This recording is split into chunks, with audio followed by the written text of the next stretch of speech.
All right.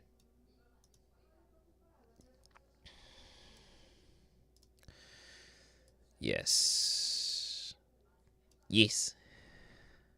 Yes. Um. Okay.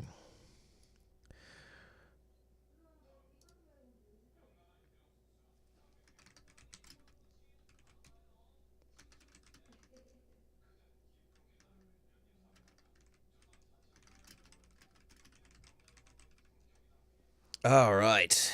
We are here. This day of March 24th, beginning an adventure of reading through the Iliad and the Odyssey in preparation for the movie. Oh, I probably should have changed the description for that. Let's do that.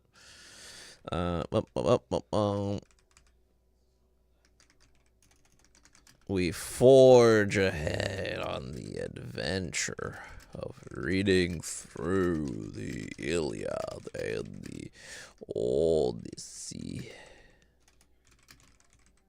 Preparation for the movie. And we'll update that.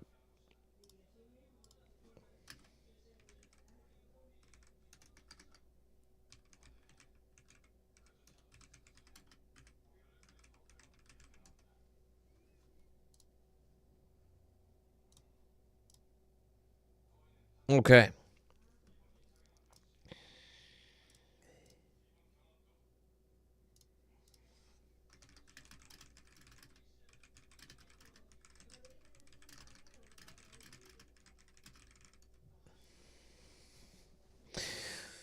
Here we go. All right, the Iliad.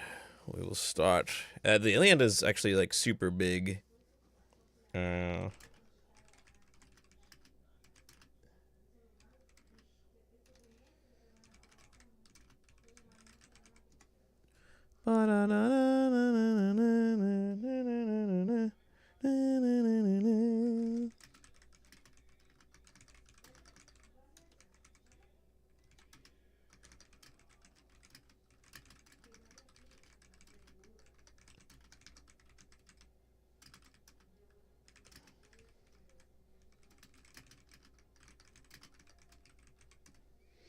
do do do do do do do do.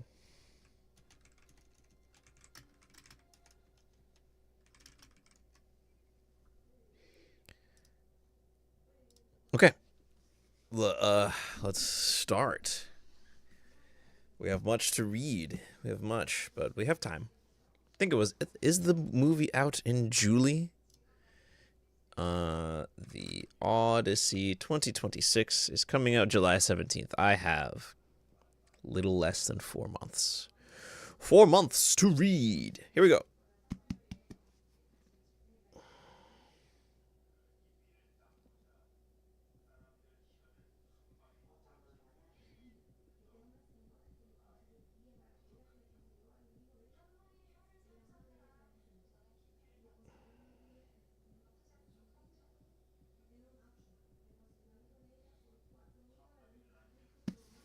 Shall we, gents? Okay. It has this book has an introduction, a nice big book. Let's see the Iliad. I guess we could read a little bit of the introduction, although I would like to. I think this is like pretty big. I don't know. The introduction is not bad, but then it has a preface for some reason. A preface, and then for some reason, like on the beginning of the chapter, it explains what's gonna happen in the chapter. But I don't want to be. I don't want to know it. Are you crazy? But we can at least read a little bit of the introduction. Let's see. Uh, uh, uh.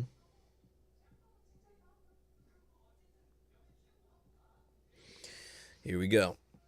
The Iliad and the Odyssey, the epic poems attributed to a blind poet named Homer, record the adventures of the great heroes of ancient Greece who fought in the Trojan War. They are, to date, the two oldest known pieces of literature from Europe. They are not the oldest poems in the world. The Mesopotamian Gilgamesh is certainly older, but these works date to the time when the Greek writing system appeared more than 2,500 years ago.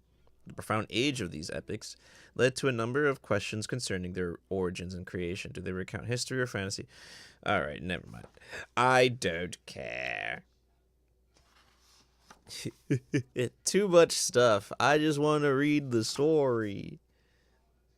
Yeah, it starts with a preface and then the major characters of the Iliad. We don't care. We're going to read all of it anyway. So let's do it. Book number 1 of the Iliad. Sing, O goddess, the anger of Achilles, son of Peleus, that brought countless ills upon the Achaeans. Many a brave soul did it send hurrying down to Hades, and many a hero did it yield a prey to dogs and vultures. For so were the counsels of Zeus fulfilled from the day on which the son of Atreus, king of men, and great Achilles first fell out with one another. And which of the gods was it that sent them on to quarrel? It was the son of Zeus and Leto, for he was angry with the king and sent a pestilence upon the host to plague the people, because the son of Atreus had dishonored Chryses, his priest. Now Chryses had come to the ships of the Achaeans to free his daughter, and had brought with him a great ransom. Moreover, he bore in his hand the scepter of Apollo, wreathed from a suppliant's wreath, and he besought the Achaeans, but most of all the two sons of Atreus, who were their chiefs. Interesting.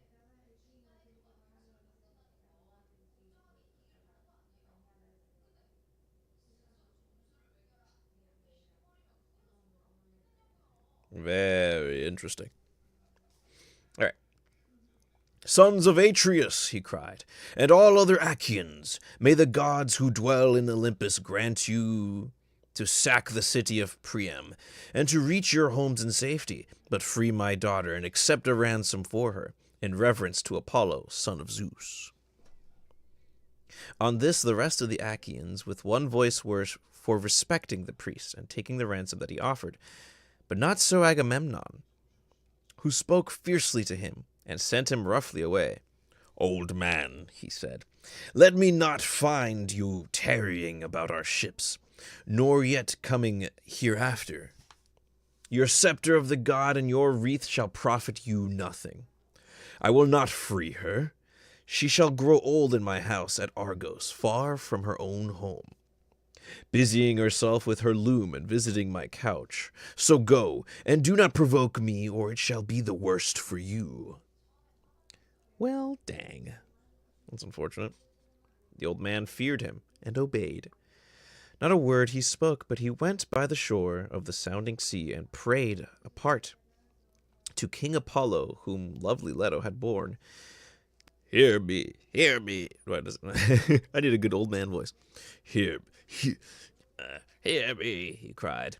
O god of the silver bow, that protectest Chryse and holy Kilia, and rulest Tenedos with thy might. Hear me, O thou of Smithy. Oh my goodness. Smithy, if I have ever decked your temple with garlands, or burned your thigh bones in fat of bulls or goats, grant my prayer, and let your arrows avenge these my tears upon the Danaans. Thus did he pray, and Apollo heard his prayer. He came down furious from the summits of Apollos, and with his bow and his quiver upon his shoulder, and the arrows rattled on his back with the rage that trembled within him. He sat himself down away from the ships with a face as dark as night, and his silver bow rang death as he shot arrows in the midst of them. First he smote their mules and their hounds, but presently he aimed his shafts at the people themselves, and all day long the pyres of the dead were burning. For 9 whole days he shot arrows among the people. But upon the 10th day Achilles called them in assembly, moved thereto by Hera, who saw the Achaeans in their death throes, and had compassion upon them. Then when they were got together, he rose and spoke among them. Son of Atreus, he said, I deem that we should not now turn roving home, if we would escape destruction, for we are being cut down by war and pestilence at once. Let us ask some priest or prophet or some reader of dreams, for dreams too are of Zeus, who can tell us why Phoebus Apollo is so angry, and say whether it is for some vow that we have broken, or hecatomb that we have not offered, and whether he will accept the savor of savor of lambs and goats without blemish, so as to take away the plague from us. With these words he sat down, and Calchas, son of Thestor, wisest of augurs, who knew things past, present, and to come, rose to speak. He it was who guided the Achaeans with their fleets to Ilium, through the prophesyings with which Phoebus Apollo had inspired him. With all sincerity and goodwill he addressed them thus. Achilles, loved of heaven, you bid me tell you about the anger of King Apollo. I will therefore do so, but consider first and swear that you will stand by me heartily, in word and deed. For I know that I shall offend one who rules the Argives with might, to whom all the Achaeans are in subjection.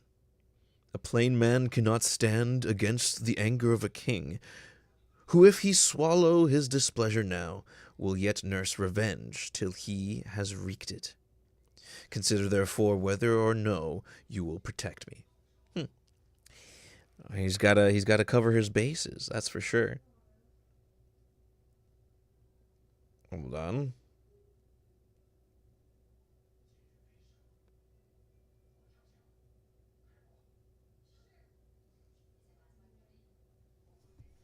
Okay. Wonderful.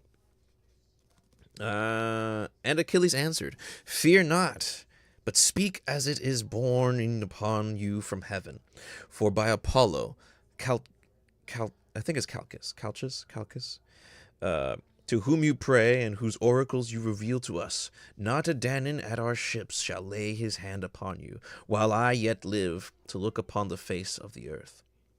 No, not though you name of Agamemnon himself, who is by far the foremost of the Achaeans. Thereon the seer spoke boldly.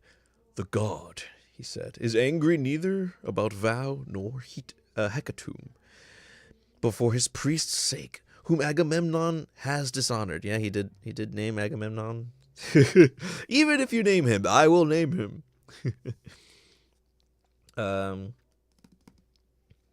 In that he would not free his daughter, nor take a ransom for her.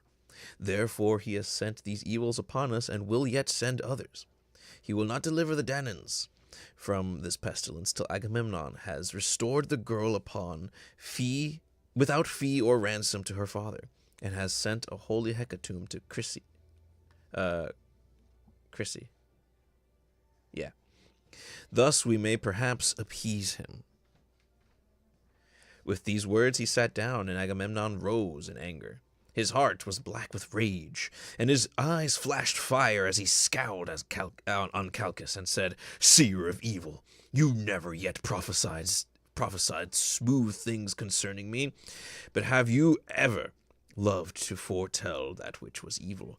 You have brought me neither comfort nor performance, and now you come seeing among Danaans, and saying that Apollo has plagued us because I would not take a ransom for this girl, the daughter of Chryses. I have set my heart on keeping her in my home, for I love her better even than my own wife. Clytemnestra.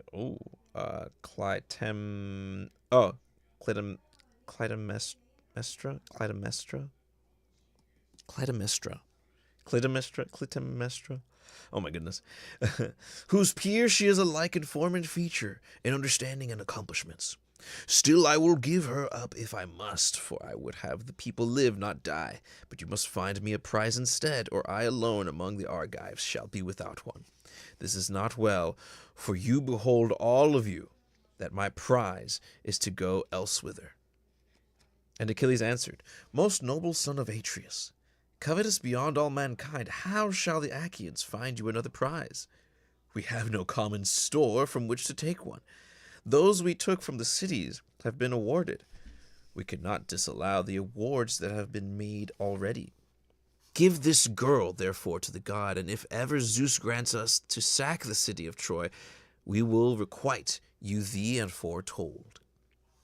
Then Agamemnon said, Achilles, valiant though you... I love the fact that every time they refer to each other, it's like, name, attribute. Like, oh, seer, wisest of them all. Achilles, valiant. Agamemnon, what was it, Agamemnon? Yes, most noble son of Atreus. It's just funny.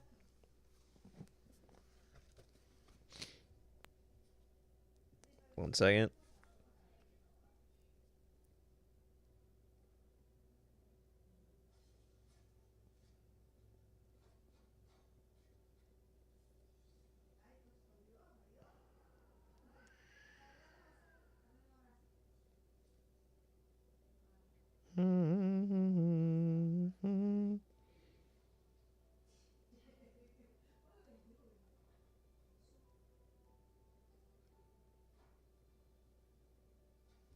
All right. Let us continue. Yes. Then Agamemnon said, Achilles, valiant though you may be, you shall not thus outwit me. Ooh. You shall not overreach, and you shall not persuade me. Are you to keep your own prize while I sit tamely under my loss and give up the girl at your bidding? Well, I don't know. Do you want your people and you as well to die by this god's hand or arrows? Just so that you can keep this girl. Let the Achaeans find me a prize in fair exchange to my liking, or I will come and take... Thank you for listening. Oh my gosh, you made me lose my... How dare you make me lose my spot. Okay, yeah. Let the Achaeans find me a prize in fair exchange to my liking, or I will come and take your own, or that of Ajax, or of Odysseus. And he to whomsoever I may come shall rue my coming. But of this we will take thought hereafter. For the present, let us draw a ship into the sea, and find a crew for her expressly. Let us put a hecatomb on board, and let us send Chryseis also. Further, let some chief man among us be in command, either Ajax or Idomeneus, or yourself, son of Peleus, mighty warrior that you are, that we may offer sacrifice and appease the anger of the god. Achilles scowled at him and answered, You are steeped in insolence and lust of gain. With what heart can any of the Achaeans do your bidding, either on foray or in open fighting? I came not warring here for any ill the Trojans had done me. I have no quarrel with them. They have not raided my cattle nor my horses, nor cut down my harvests on the rich plains of Phthia. For between me and them there is a great space, both mountain and sounding sea. We have followed you, Sir Insolence. Whoa! Also, you don't have to apologize. It's okay. I was just kidding. Dang, calling him Sir Insolence. That's crazy. How would you do that? Sir Insolence. For your pleasure, not ours, to gain satisfaction from the Trojans, for your shameless self, and for Menelaus. You forget this, and threaten to rob me of the prize for which I have toiled, and which the sons of the Achaeans have given me. Neither when the Achaeans sack any rich city of the Trojans do I receive so good a prize as you do. though it is my hands that do the better part of the fighting. Oh, he's calling him out. When the sharing comes, your share is far the largest, and I, forsooth, must go back to my ships, take what I can get, and be thankful when my labor of fighting is done. Now, therefore, I shall go back to Phthia. It will be much better for me to return home with my ships, for I will not stay here dishonored to gather gold and substance for you. Wow! Dude is calling him out. And Agamemnon answered. By the way, how is the volume of my microphone? Am I good? I'm trying to not be so close because I'm gonna, like, obviously read projecting, but yeah. Let me know how good I am.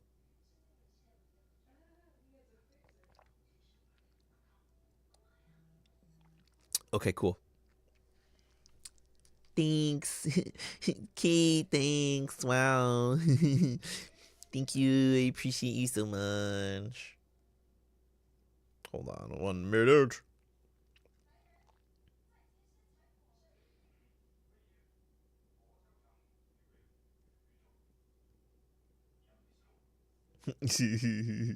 Just read. Yeah, I know. Read. Read, Jay. I get it, I know. I'm going back. So, Achilles literally calling him out. Let's see what Agamemnon says. And Agamemnon answered, "Fly if you will, I shall make you no prayers to stay you. I have others here who will do me honor, and above all Zeus, the Lord of counsel. There is no king here so hateful to me as you are, for you are ever quarrelsome and ill-affected. What though you be brave? Was it not heaven that made you so? Go home then with your ships and comrades to lord it over the Myrmidons. Myrmidons. I'll read that again. Go home then with your ships and comrades to lord it over the Myrmidons. I care neither for you nor for your anger, and thus will I do, since Phoebus Apollo is taking Chryses from me. I shall Chryseis. Oh, there's like 2 Chryses or something. I don't know. I shall send her with my ship and my followers, but I shall come to your tent and take your own prize, Briseis, that you may learn how much stronger I am than you are, and that another may fear to set himself up as equal or comparable with me." Wow. I will take your wife. I will take the broad you've captured, or whatever. Crazy. See, this is what happens when men just can't talk things out. The pride of man. The son of Peleus was furious, and his heart within his shaggy breast was divided whether to draw his sword, push the others aside, and kill the son of Atreus, or to restrain himself and check his anger. While he was thus in 2 minds and was drawing his mighty sword from its scabbard, Athene came down from heaven, for Hera had sent her in the love she bore to them both. Oh, right, I forgot the goddesses. And seized the son of Peleus by his yellow hair. Wow, visible to him alone, and for of the others no man could see her. Achilles turned in amaze, and by the fire that flashed from her eyes at once knew that she was Athene. "Why are you here," said he, "daughter of aegis-bearing Zeus? To see the pride of Agamemnon, son of Atreus? Let me tell you, and it shall surely be, he shall pay for this insolence with his life." And Athene said, I come from heaven. If you will hear me to bid you stay your anger, Hera has sent me, who cares for both of you alike. Cease, then, this brawling, and do not draw your sword. Rail at him if you will, and your railing will not be vain. For I tell you, and it shall surely be, that you shall hereafter receive gifts 3 times as splendid by reason of this present insult. Hold, therefore, and obey. "Goddess," answered Achilles, However angry a man may be, he must do as you two command him. This will be best, for the gods ever hear the prayers of him who has obeyed them." He stayed his hand at the silver hilt of his sword and thrust it back into the scabbard as Athene bade him. Then she went back to Olympus among the other gods and to the house of aegis-bearing Zeus. But the son of Peleus again began railing at the son of Atreus, for he was still in a rage. "Wine bibber," he cried, "with the face of a dog and the heart of a hind, you never dared to go out with the host in fight, nor yet with our chosen men in ambuscade. Wow. Probably ambushes or something. An ambuscade. You shun this as you do death itself. You had rather go round and rob his prizes from any man who contradicts you. You devour your people. For you are king over a feeble folk. Otherwise, son of Atreus, henceforward you would insult no man. Therefore I say, and swear it with a great oath, nay, by this my scepter, which shall sprout neither leaf nor shoot, nor bud anew from the day on which it left its parent stem upon the mountains. For the axe stripped it of leaf and bark, and now the sons of the Achaeans bear it as judges and guardians of the decrees of heaven. So surely and solemnly do I swear that hereafter they shall look fondly for Achilles, and shall not find him. In the day of your distress, when your men fall dying by the murderous hand of Hector, you shall not know how to help them, and shall rend your heart with rage for the hour when you offered insults to the bravest of the Achaeans. Whoa! What a speech. What a speech. Damn, I legitimately have so much to read.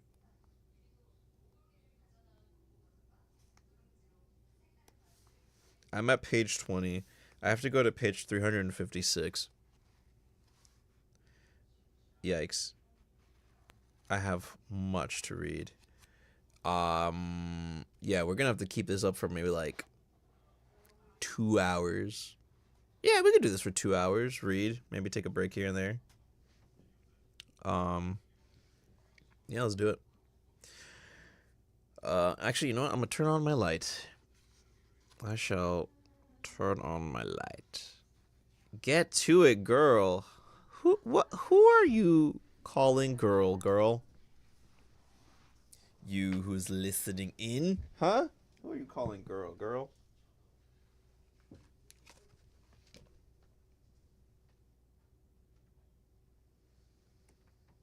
Me? Wow. Rude. Nothing but rudeness. I've turned on my light. Okay. We shall continue reading, for much is going on. Okay.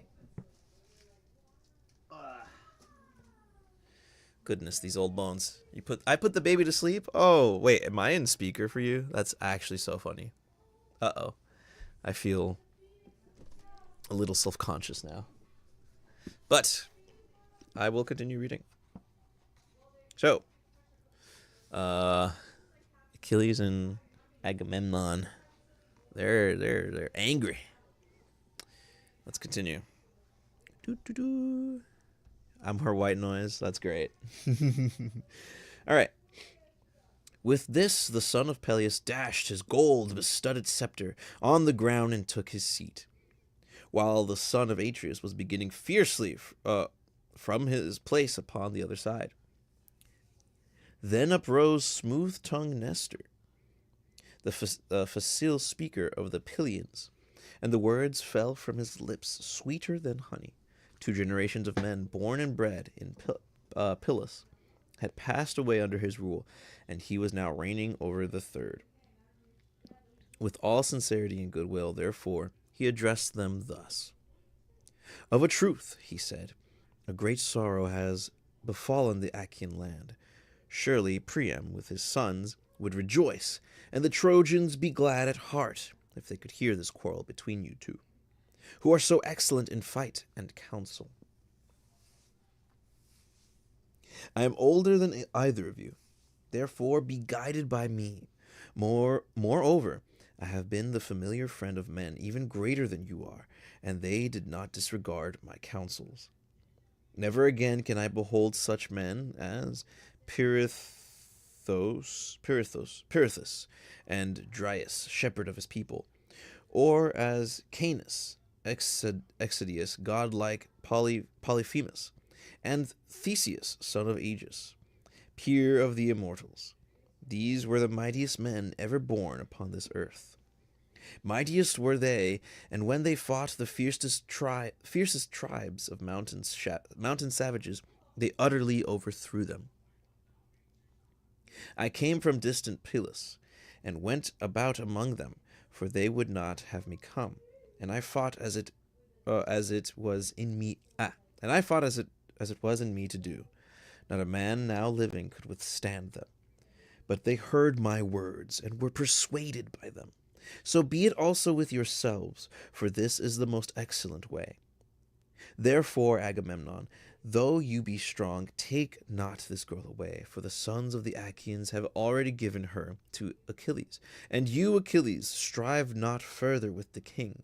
For no man who by the grace of Zeus wields a scepter has like honor with Agamemnon.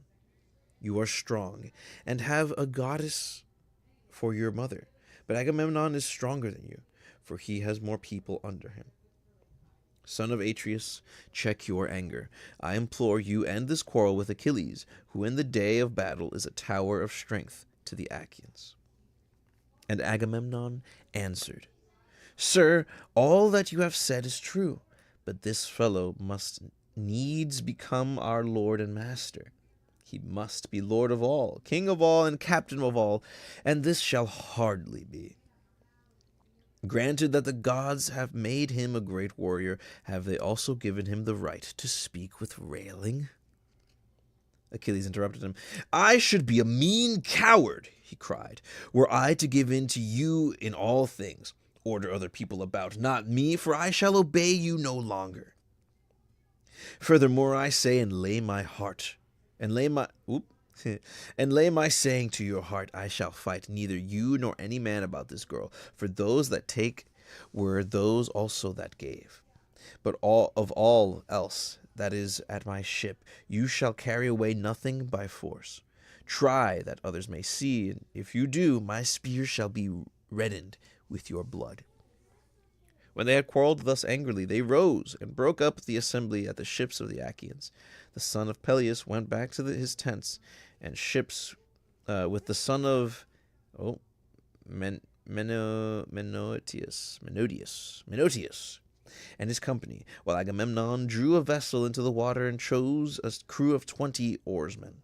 He escorted Chryseis on board, and sent moreover a hecatomb for the god, and Odysseus went as captain. Hey, that's the guy that's the guy that the second book is about. I can't wait to read that. Anyway. These then went on board and sailed their ways over the sea, but the son of Atreus bade the people purify themselves. So they purified themselves and cast their filth into the sea. Then they offered hecatombs of bulls and goats without blemish on the seashore, and the smoke with the savor of their sacrifice rose, curling up towards heaven. Thus did they busy themselves throughout the host. But Agamemnon did not forget the threat that he had made Achilles, and called his trusty messengers and squires, Talthybius and Eurybates. Go, he said, to the tent of Achilles, son of Peleus. Take Briseis by the hand and bring her hither. What's that guy doing? Taking her? Oh my goodness. I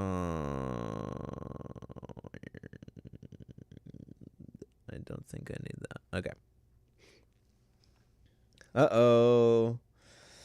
If he will not give her, I shall come with others and take her, which will press him harder. Look at that.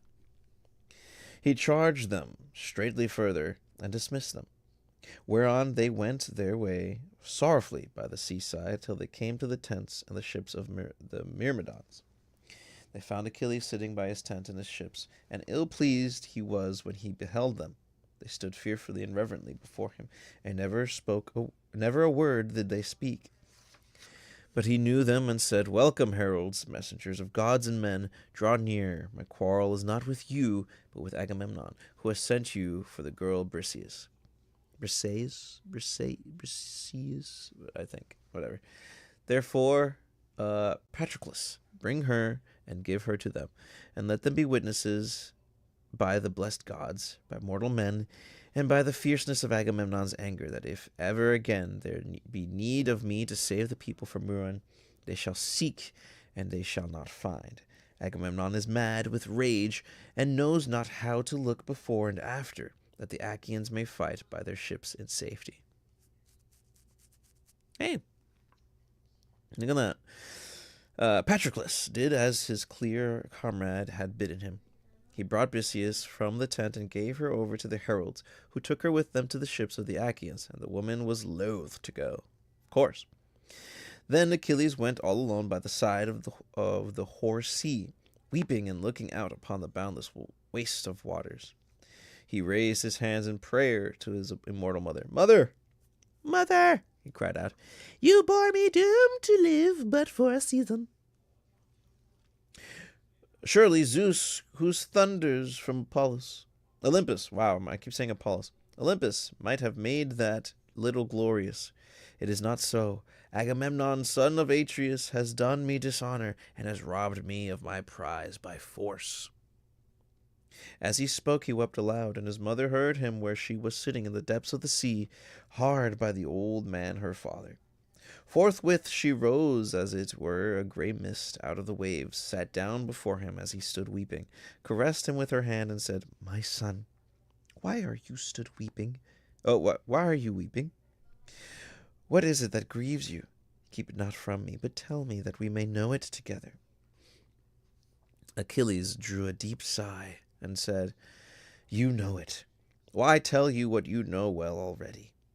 We went to Thebe, the strong city of Aetion, sacked it, and brought hither the spoil. The sons of the Achaeans shared it duly among themselves, and chose lovely Chryseis as the meed of Agamemnon. But Chryseis, priest of Apollo, Chryseis and Chryses. Okay, Chryseis is a girl, and then Chryses, the priest. A priest of Apollo came to the ships of the Achaeans to free his daughter, and brought with him a great ransom. Moreover, he bore in his hands the scepter of Apollo, wreathed with a suppliant's wreath, and he besought the Achaeans, but most of all the two sons of Atreus, who were their chiefs. On this the rest of the Achaeans with one voice were for respecting the priest and taking the ransom that he offered, but not so Agamemnon, who spoke fiercely to him and sent him roughly away. So he went back in anger, and Apollo, who loved him dearly, heard his prayer. Then the gods sent a deadly dart upon the Argives, and the people died thick on one another, for the arrows went every whither among the wide host of the Achaeans. At last a seer in the fullness of his knowledge declared to us the oracles of Apollo, and I was myself first to say that we should appease him. Whereon the son of Atreus rose in anger and threatened that which he has since done. The Achaeans are now taking the girl in a ship to Chryse, and sending gifts of sacrifice to the god. But the heralds have just taken from my tent the daughter of Briseis, whom the Achaeans had awarded to myself. Help your brave son, therefore, if you are able. Go to Olympus, and if you have ever done him a service in word or deed, implore the aid of Zeus. Oft times in my father's house have I heard you glory in that you alone of the immortals saved the son of Cronus from ruin, when the others with Hera, Poseidon, and Pallas Athene would have put him in bonds. It was you, goddess, who delivered him by calling to Olympus the 100-handed monster whom gods called Briareus. But men Aegeon, for he is stronger even than his father. When therefore he took his seat all glorious beside the son of Cronus, The other gods were afraid and did not bind him. Go then to him, remind him all this, clasp his knee, and bid him give succor to the Trojans. Let the Achaeans be hemmed in at the sterns of their ships, and perish on the seashore, that they may reap what joy they may of their king, and that Agamemnon may rue his blindness in offering insult to the foremost of the Achaeans. Thetis wept and answered, My son, woe is me that I should have borne or suckled you. Would indeed that you have lived your span free from all sorrow at your ships, for it is all too brief. Alas, that you should be at once short of life, and long of sorrow above your peers. Woe, therefore, was the hour in which I bore you. Nevertheless, I will go to the snowy heights of Olympus, and tell this tale to Zeus. If he will hear our prayer, meanwhile stay where you are with your ships. Nurse your anger against the Achaeans, and hold aloof from a fight. For Zeus went yesterday to Ocean. Oh my goodness. This always happens when I read, by the way. I'll read for a bit and I'll just start getting super sleepy. Whew. I have to wake up. Oh my gosh, my eyes.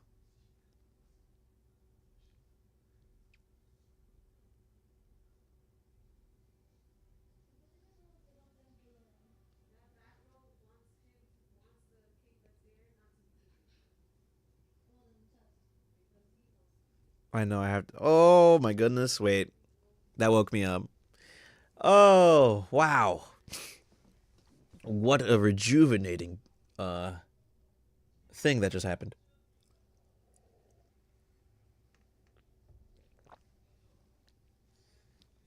Ah, yes. Yeah, that's why you did it. It's because you like me, I know. Anyway. Oh, yes. For Zeus went yesterday to Oceanus, to a feast among the Ethiopians, and the other gods went with him. He will return to Olympus 12 days hence. It's funny. These guys are gods, and yet they are affected by time and place. It's just funny to me that he's a god, so he should, like, kind of be fast or whatever, but yeah, whatever. Storytelling, I guess, for them. He will return to Olympus 12 days hence. I will go then to his mansion paved with bronze, and will beseech him. Nor do I doubt that I shall be able to persuade him. Very good, mother. On this she left, still furious at the loss of her that had been taken from him. Meanwhile Odysseus reached Chryse with the hecatomb. When they had come inside the harbor, they furled the sails and laid them in the ship's hold. They slackened the forestays, lowered the mast into its place, and rowed the ship to the place where they would have her lie. There they cast out their mooring stones and made fast the hawsers. Man, there's a lot of ship terminology that I don't know. Sorry, I need more water.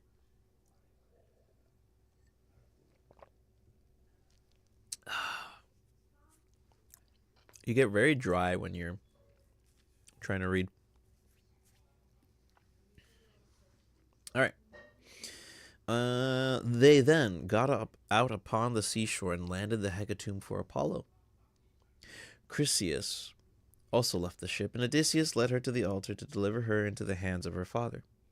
Chryseis, said he, King Agamemnon has sent me to bring you back your child, and to offer sacrifice to Apollo on behalf of the Danaans, that we may propitiate.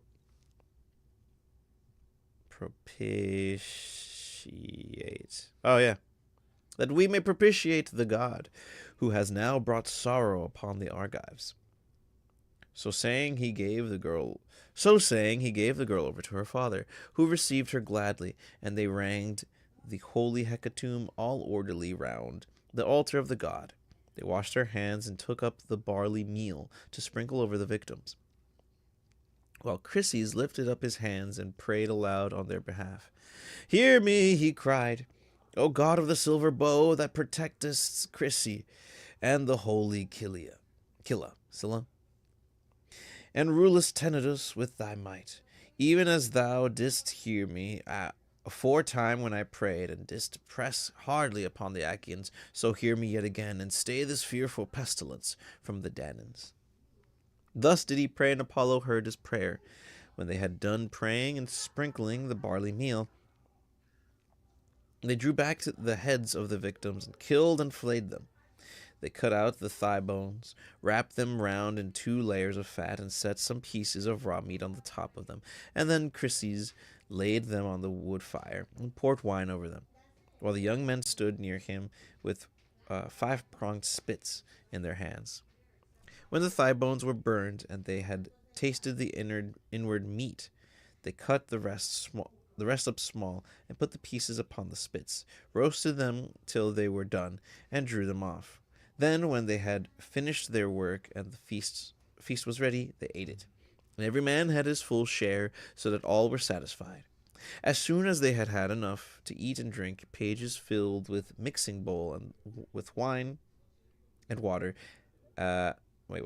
Pages filled the mixing bowl with wine and water, and handed it round, after giving every man his drink offering. Thus all day long the young men worshipped the god with song, hymning him, and chanting for the joyous paean. And the god took pleasure in their voices. But when the sun went down and it came on dark, they laid themselves down to sleep by the stern cables of the ship. And when the child of morning, rosy-fingered dawn, appeared, then they again set sail for the host of the Achaeans. Apollo sent them a fair wind, so they raised their masts and hoisted their white sails aloft. As the sails bellied with the wind, the ship flew. Oh my gosh.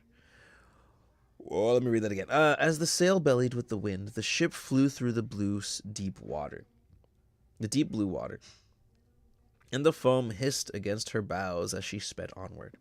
When they reached the wide-stretching host of the Achaeans, they drew the vessel ashore, high and dry upon the sands, set her strong props beneath her, and went their ways to their own tents and ships. But Achilles abode at his ships and nursed his anger. He went not to the honorable assembly, and sallied not forth to fight, but gnawed at his own heart, pining for battle and the war cry. Not after 12 days the immortal gods came back in a body to Olympus, and Zeus led the way. Thetis was not unmindful of the charge her son had laid upon her, so she rose from under the sea and went through great heaven with early morning to Olympus, where she found the mighty son of Cronus sitting all alone upon its topmost ridges. She sat herself down before him, and with her left hand seized his knees, while with her right she caught him under the chin and besought him, saying, interesting, "Father Zeus, if I ever did use service in word or deed among the immortals, hear my prayer, and do honor my son, whose life is to be cut short so early. King Agamemnon has dishonored him by taking his prize and keeping her. Honor him then yourself, Olympian lord of counsel, and grant victory to the Trojans till the Achaeans give my son his due, and load him with riches in requital." Zeus sat for a while silent, and without a word, but Thetis still kept firm hold of his knees, and besought him a second time. "Incline your head," said she, "and promise me surely, or else deny me, for you have nothing to fear, that I may learn how greatly you disdain me." At this Zeus was much troubled, and answered, I shall have trouble if you set me quarreling with Hera, for she will provoke me with her taunting speeches. Even now she is always railing at me before the other gods, and accusing me of giving aid to the Trojans. Go back now, lest she find out. I will consider the matter, and will bring it about as you wish. See, I incline my head that you may believe me. This is the most solemn promise that I give to any god. I never recall my word, or deceive, or fail to do what I say when I have nodded my head. Ooh, we're almost done with book 1. How many books are... Let me see. How many books are in this. Because maybe we could just do one book a day. Maybe a couple books. Right?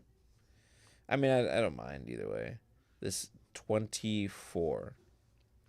Really, if I actually do keep it up, I read a book a day, I feel like I could do it.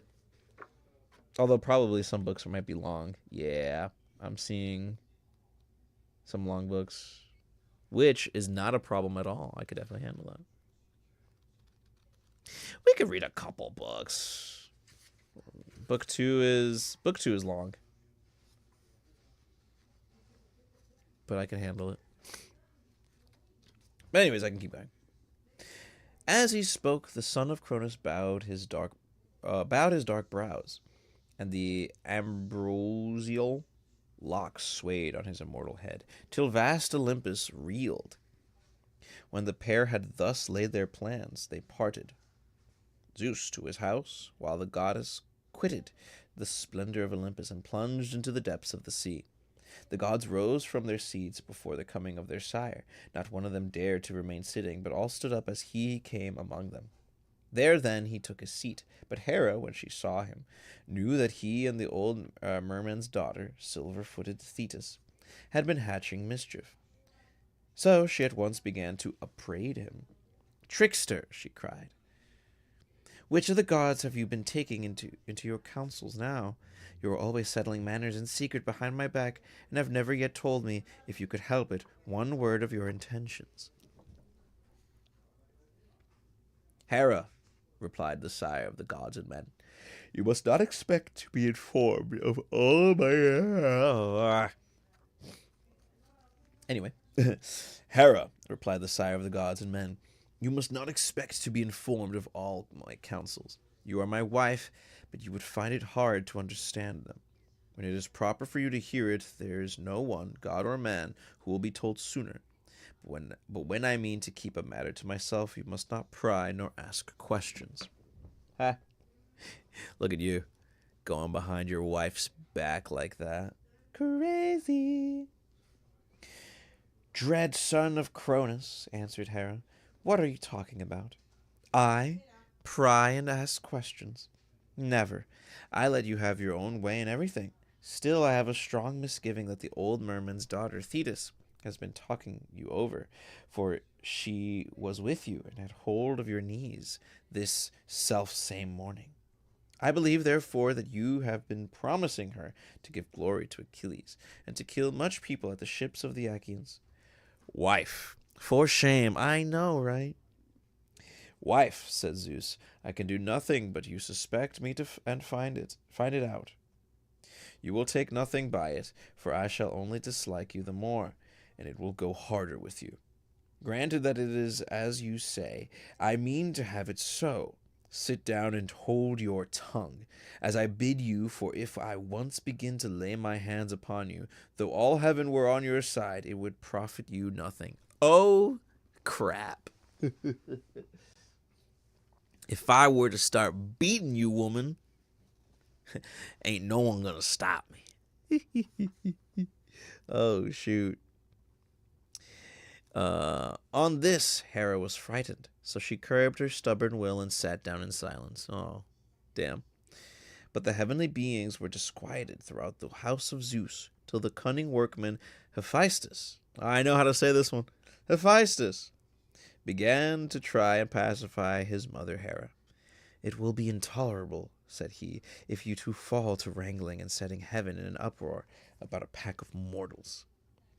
If such ill counsels are to prevail, we shall have no pleasure at our banquet. Let me then advise my mother, and she must herself know that it will be better to make friends with my dear father Zeus, lest he again scold her and disturb our feast. If the Olympian thunderer wants to hurl us all from our seats, he can do so, for he is far the strongest.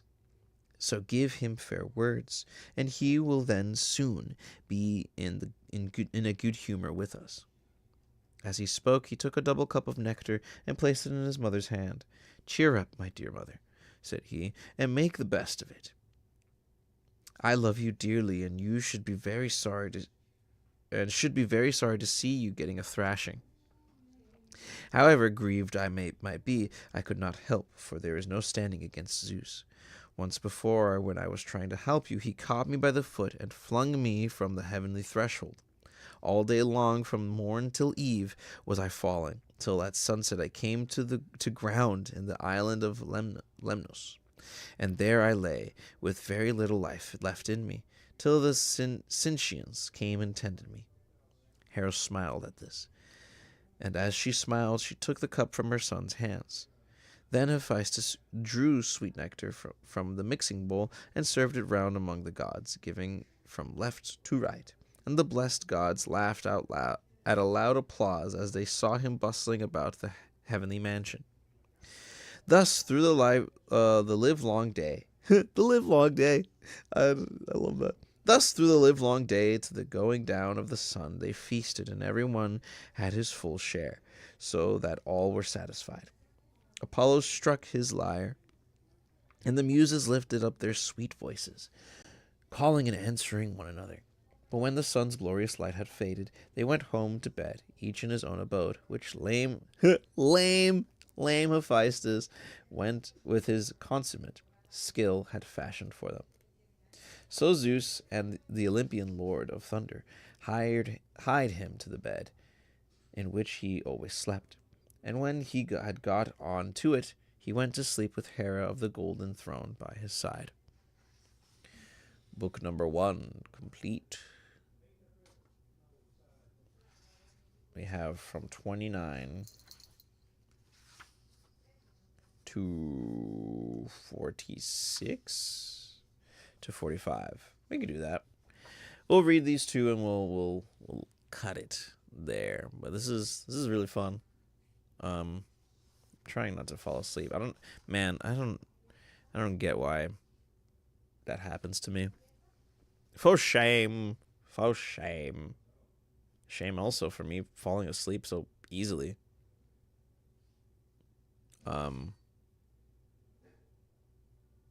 Yeah. Okay, let's see. Anything in my phone that I must respond to? No, thank goodness. I hate talking to people. I hate talking to people, to most people, indeed. All right, let's keep reading. We have much to look forward to. I said most people, not you. You're not included in that.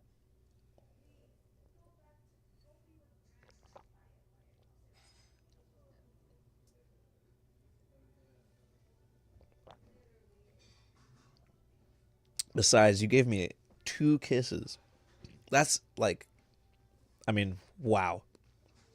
How could I hate someone when they've given me the best gift in the world? Chill. Let us continue. So, Book 2. Now, the other gods and the armed warriors on the plains slept soundly, but Zeus was wakeful, for he was thinking how to do honor to Achilles and destroy much people at the ships of the Achaeans. In the end, he deemed it would be best to send a lying dream to King Agamemnon. So he called one to him and said to it, "Lying dream, go to the ships of the Achaeans, into the tent of Agamemnon, and say to him word for word as I now bid you.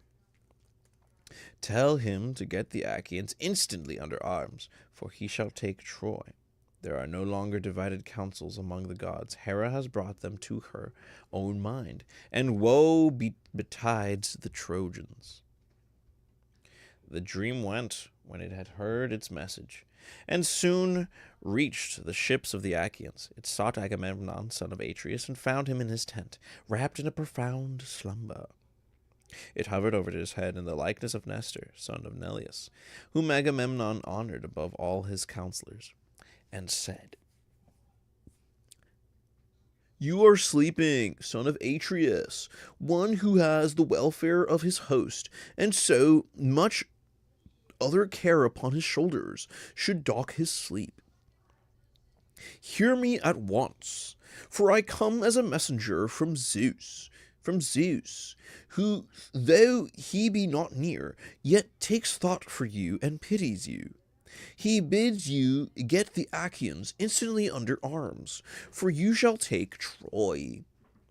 There are no longer divided counsels among the gods. Hera has brought them over to her own mind.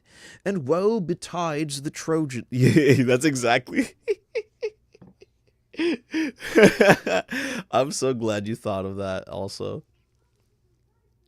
This is one of my favorite voices. And woe betides the Trojans at the hands of Zeus.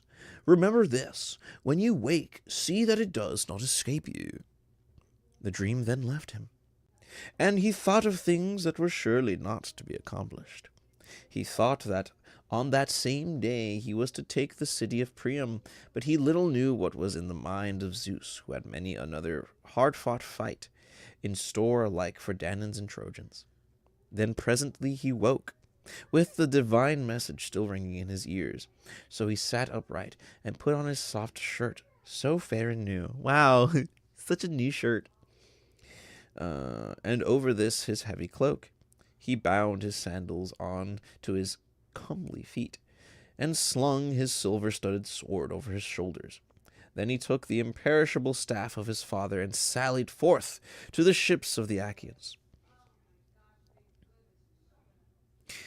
The goddess Dawn now wended her way to vast Olympus, that she might herald the day to Zeus and to the other immortals.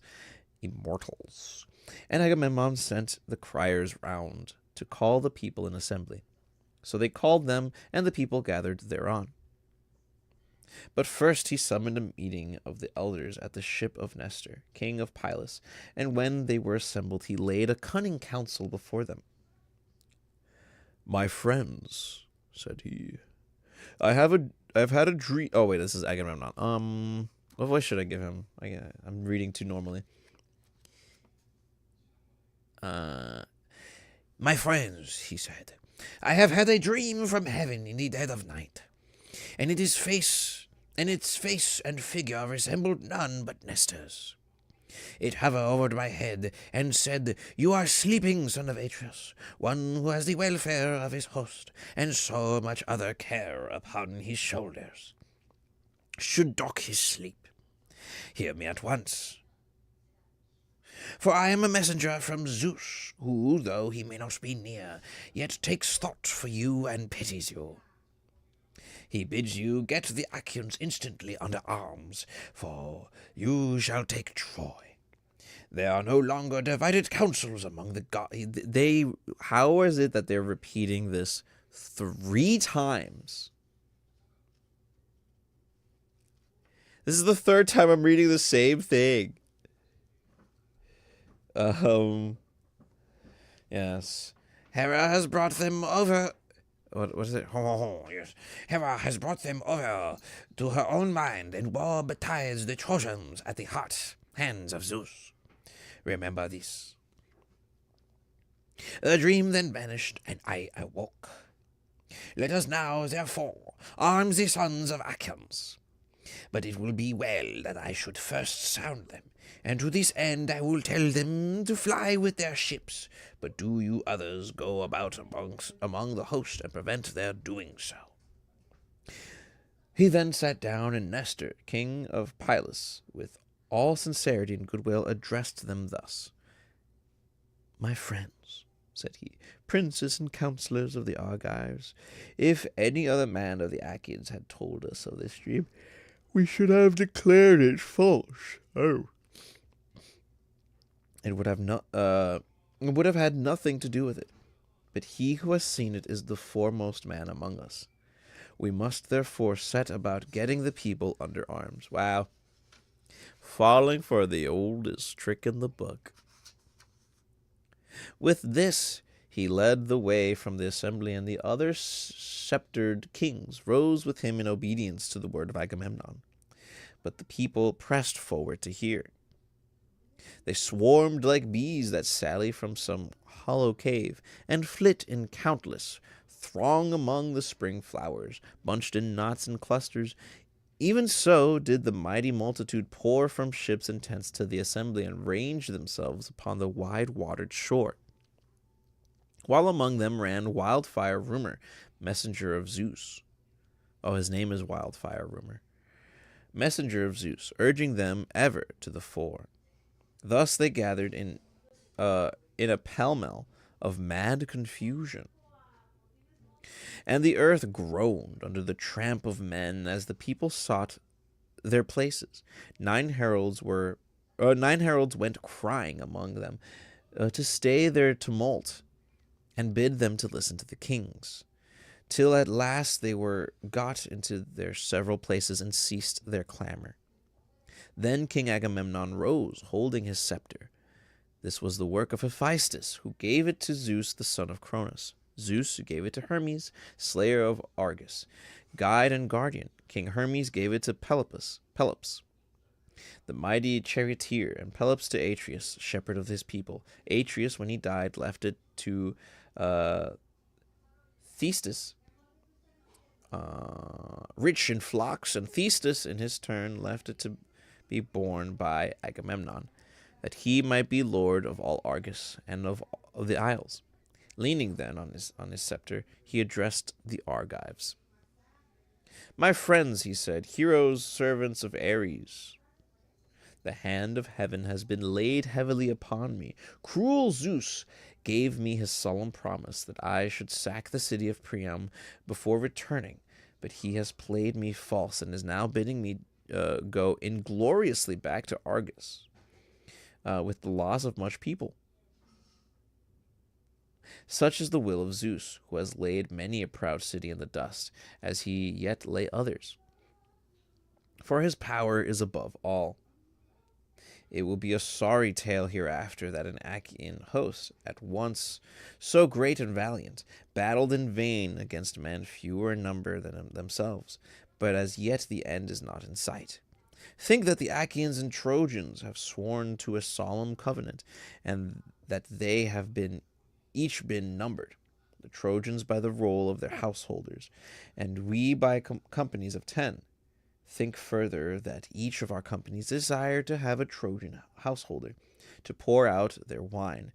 We are so greatly more in number that full many a company would have to go without its cupbearer.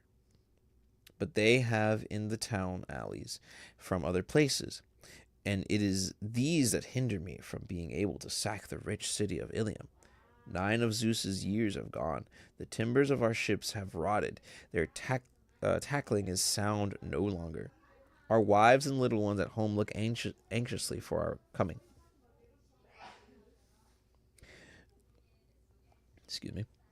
Look anxiously for our coming. But the work that we came hither to do has not been done. Ooh. Hold on, I'm seeing a college thing. Assignment graded for week 3. Okay, yeah, we're good. Sorry. College things are very important. Now thereafter, let us all do as I say. Let us all sail back to our own land, for we shall not take Troy. With these words he moved the hearts of the multitude, so many of them as knew not the cunning counsel of Agamemnon. They surged to and fro like the waves of the Icarian Sea, when the east and south winds break from heaven's clouds to lash them, or as when the west wind sweeps over a field of corn, and the ears bow beneath the blast. Even so were they swayed as they flew with loud cries towards the ships, and the dust from under their feet rose heavenward. They cheered each other on to draw the ships into sea. They cleared the channels in front of them. They began taking away the stays from underneath them, and the welkin rang with their glad cries, so eager were they to return. Then surely the Argives would have returned after a fashion that was not fated. But Hera said to Athene, Alas, daughter of aegis-bearing Zeus, unwearable shall the Argives fly home to their own land over the broad sea, and leave Priam and the Trojans the glory of still keeping Helen, for whose sake so many of the Achaeans have died at Troy, far from their homes. Wow, that was a super long question. But basically, like, really? They're going to go back when they came here after fighting so much for Helen of Troy? Beautiful Helen of Troy, by the way. She's supposed to be a gorgeous lady. I've heard, I mean, every century or so there is a Helen of Troy, and I think I'm talking to one right now. Anyway, go about at once among the hosts, and speak fairly to them, man by man, that they draw not their ships into the sea. I am quite ridiculous, yes. Athene was not slack to do her bidding. Down she darted from the topmost summits of Olympus, and in a moment she was at the ships of the Achaeans. There she found Odysseus, peer of Zeus in council, standing alone. He had not as yet laid a hand upon his ship, for he was grieved and sorry. So she went up to him and said, Odysseus, noble son of Laertes, are you going to fling yourself into your ships and be off home to your own land in this way? Will you leave Priam and the Trojans the glory of still keeping Helen, for whose sake so many of the Achaeans have died at Troy, far from their homes? Go about at once among the host, and speak fairly to them, man by man, that they draw not their ships into the sea. I love repetition. I see this is going to be the common theme. Everybody's going to say something, and then it's going to be repeated at least once. If you're lucky, it's once. Well, Odysseus knew the voice of that. Odysseus knew the voice as that of the goddess. He flung his cloak from him, and he set off to run. His servant, Eurybates, a man of Ithaca, who waited on him, took charge of the cloak, whereon Odysseus went straight up to Agamemnon and received from him his ancestral imperishable staff. With this he went about among the ships of the Achaeans. Whenever he met a king or chieftain, he stood by him and spoke him fairly. Sir, he said, this flight is cowardly and unworthy. Stand to your post and bid your people also keep their places. You do not yet know the full mind of Agamemnon. He was sounding us, and ere long will visit the Achaeans with his displeasure. We were not all of us at the council to hear what he then said. See to it lest he be angry and do us a mischief. For the pride of kings is great, and the hand of Zeus is with them. Wow, look at that. Odysseus turning the tide. But when he came across any common man who was making a noise, he struck them with his staff and rebuked him, saying, Sirrah, hold your peace and listen to better men than yourself. You are a coward and no soldier. You are nobody either in fight or council. We cannot all be kings. It was not well that there should be many masters. One man must be supreme, one king to whom the son of scheming Kronos has given the scepter of sovereignty over you all. Funny.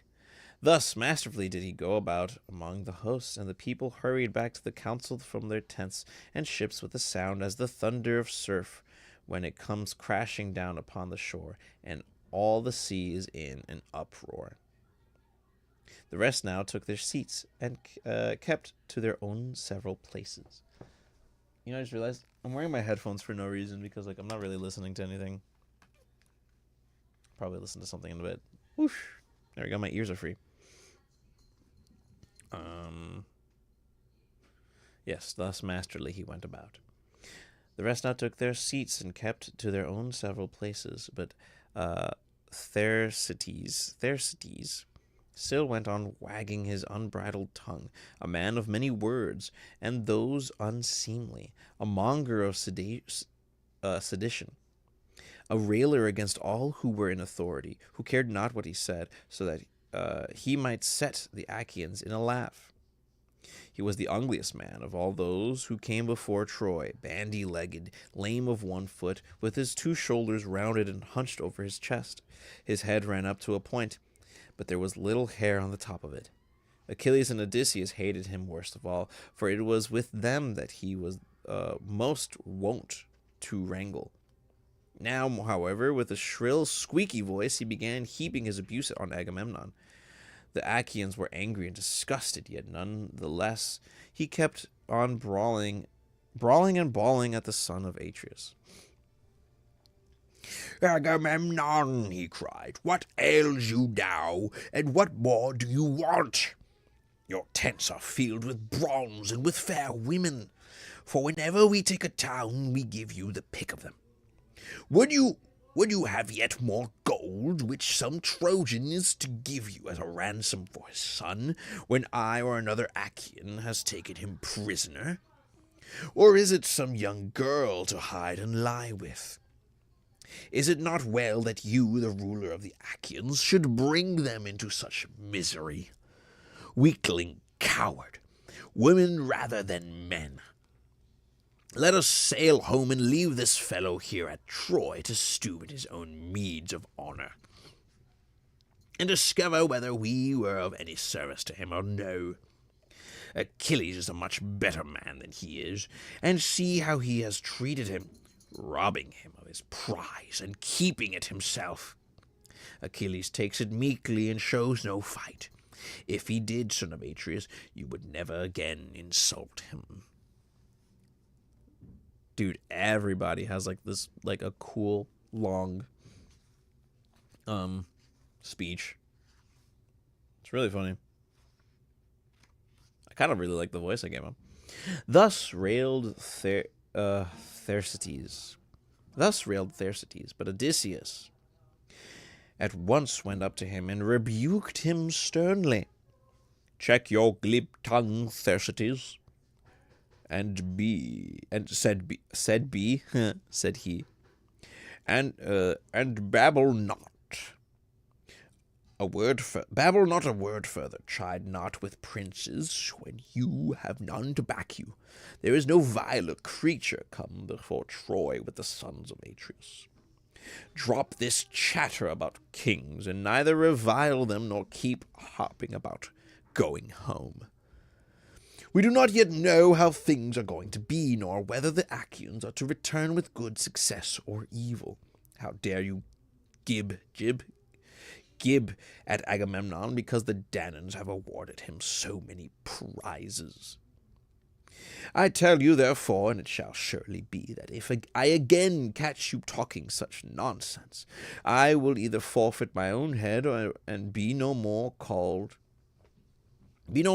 father of Telemachus, or I will take you, strip you stark naked, and whip you out of the assembly till you go blubbering back to the ships." On this he beat him with his staff about the back and shoulders till he dropped and fell a-weeping. The golden scepter raised a bloody wheal on his back, and he sat down frightened and in pain, looking foolish as he wiped the tears from his eyes. The people were sorry for him, yet they laughed heartily, and one would turn to his neighbor, saying, "Odysseus has done many a good thing ere now in fight and council. But he never did the Argives a better turn than when he stopped this fellow's mouth from prating further. He will give the kings no more of his insolence." Thus said the people. Then Odysseus rose, scepter in hand, and Athene in the likeness of a herald bade the people be still, that those who were far off might hear him and consider his counsel. He therefore, with all sincerity and goodwill, addressed them thus: "King Agamemnon, the Achaeans are for making you a byword among all mankind. They forget the promise they made you when they set out from Argos, that you should not return till you had sacked the town of Troy, and like children or widowed women, they murmur would set. Oh my gosh, I messed up that sentence. And like children or widowed women, they murmur and would set off homeward. True it is that they have had toil enough to be disheartened. A man chafes at having to stay away from his wife, even for a single month, when he is on a shipboard, at the mercy of wind and sea. But it is now 9 long years that we have been kept here. Wow, they've been there for 9 years. Jeez. Oh, goodness. Okay. I cannot therefore blame the Achaeans if they turn restive. Still, we shall be shamed if we go home empty so long a stay. Therefore, my friends, be patient yet a little longer, that we may learn whether the prophesyings of Calchas were false or true. All who have not since perished must remember, as though it were yesterday or the day before, how the ships of the Achaeans were detained in Aulis, when we were on our way hither to make war on Priam and the Trojans. We were ranged round about a fountain, offering hecatombs to the gods upon their holy altars. And there was a fine plane tree from beneath which there welled a stream of pure water. Then we saw a prodigy, for Zeus sent a fearful serpent out of the ground, with blood-red stains upon its back, and it darted from under the altar onto the plane tree. Now there was a brood of young sparrows, quite small, upon the topmost bough, peeping out from under the leaves, 8 in all, and their mother had hatched them, made 9. The serpent ate the poor cheeping things, while the old bird flew about lamenting her little ones, but the serpent threw his coils about her and caught her by the wing as she was screaming. Then, when he had eaten both the sparrow and her young, the god who had sent him made him become a sign, for the son of scheming Cronos turned him into stone. And we stood there wondering at that which had come to pass. Seeing then that such a fearful portent had broken in upon the hecatombs, Calchas forthwith declared to us the oracles of heaven. Why, Achaeans, said he, are you thus speechless? Zeus has sent us this sign, long in coming, and long ere it be fulfilled, though its fame shall last forever. As the serpent ate the 8 fledglings, and the sparrow that hatched them, which makes them 9, so shall we fight 9 years at Troy, but in the 10th shall take the town.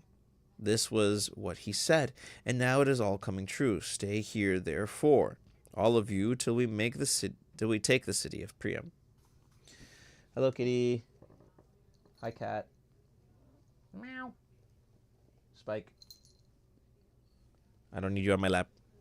Sorry, kitty. I'm reading. This is very important. Extremely important.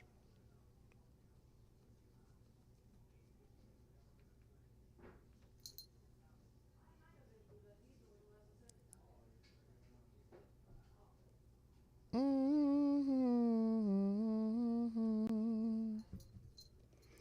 feel like I want Taco Bell. I don't know why. But anyway. Oh my goodness. Oh my gobless. We still have much to read. On this, the Argives raised a shout till the ships rang again with the uproar. Nestor, knight of Gerene. My special guest, yes. Yeah, your Discord is weird. Okay. As long as I don't roll over the cable of my headphones, I'm good. Okay. So yes, they raised a shout. Nestor, knight of Gerene, then addressed them. Shame on you, he cried, to stay talking here like children when you should fight like men. Where are our covenants now? And where are the oaths that we have taken? Shall our counsels be flung into the fire with our drink offerings, and the right hands of fellowship wherein we have put our trust? We waste our time in words, and for all our talking here shall be no further forward. Stand therefore, son of Atreus, by your own steadfast purpose, lead the Argives on to battle, and leave this handful of men to rot, who scheme and scheme in vain to get back to Argus, ere they have learned whether Zeus to be true or a liar. For the mighty son of Cronos surely promised that we should succeed when we Argives set sail to bring death and destruction upon the Trojans.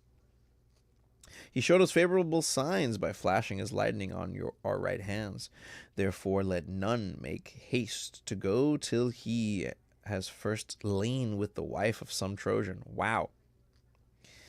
And avenge the toil and sorrow that he has suffered for the sake of Helen. That is crazy. We need to sleep with a woman. That's what needs to happen. I must sleep with a woman.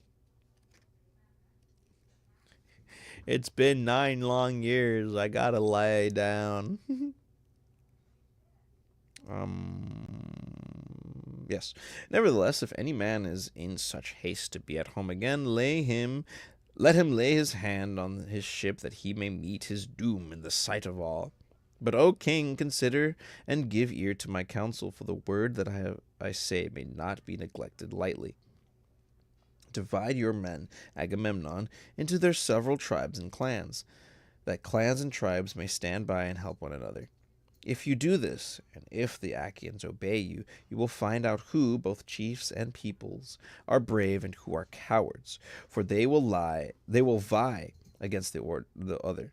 Thus you shall also learn whether it is through the counsel of heaven or the cowardice of man that you shall fail to take the town. That's kind of smart. But,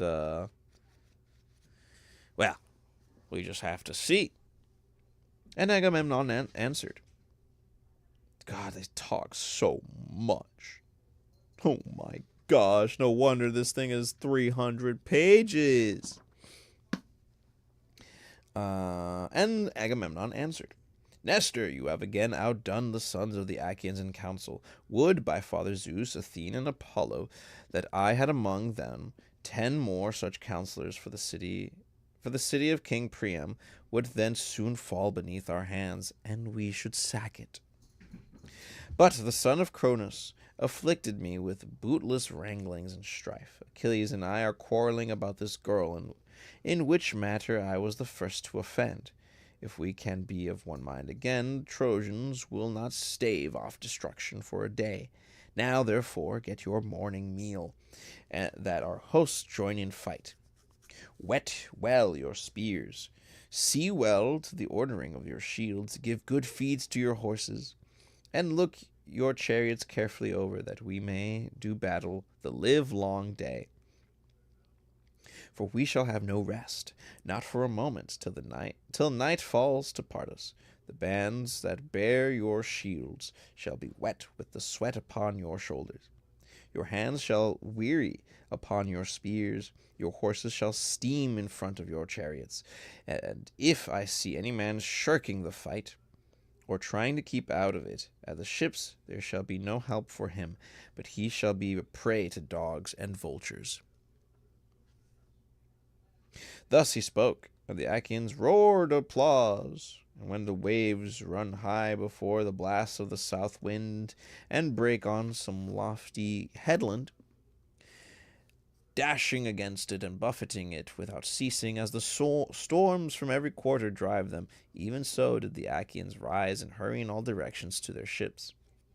There they lighted their fires at their tents and got dinner, offering sacrifice every man to one or other of the gods, and praying each of them that he might live to come out of the fight.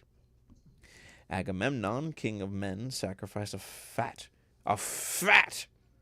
5-year-old bull to the mighty son of Cronos, and invited the princes and elders of his host. First he asked Nestor and King Idomeneus, then the 2 Ajaxes and the son of Tydeus, and sixthly Odysseus, peer of gods in council. But Menelaus came of his own accord, for he knew how busy his brother then was. They stood round the bull with the barley meal in their hands, and Agamemnon prayed, saying, Zeus, most glorious, supreme, that dwellest in heaven, and ridest upon the storm cloud, grant that the sun may not go down, nor the night fall, till the palace of Priam is laid low, and its gates are consumed with fire. Grant that my sword may pierce the shirt of Hector about his heart, and that full many of his comrades may bite the dust as they fall dying round him. Wow. It's a bit brutal. Hold on one second.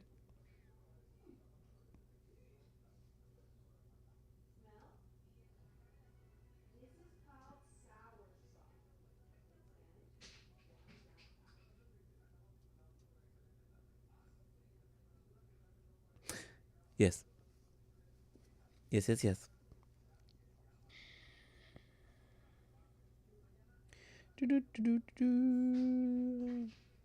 Uh-oh. Why did I lose my... Oh, yeah, yeah. Dying around him. Biting the dust as they fall to the ground. Yes, yes, yes, yes. Thus he prayed, but the son of Cronus would not fulfill his prayer. Uh-oh, because he was getting... Uh-oh, he's scheming. The schemes. The scheminies. The skiminy crickets. Alright, I should stop.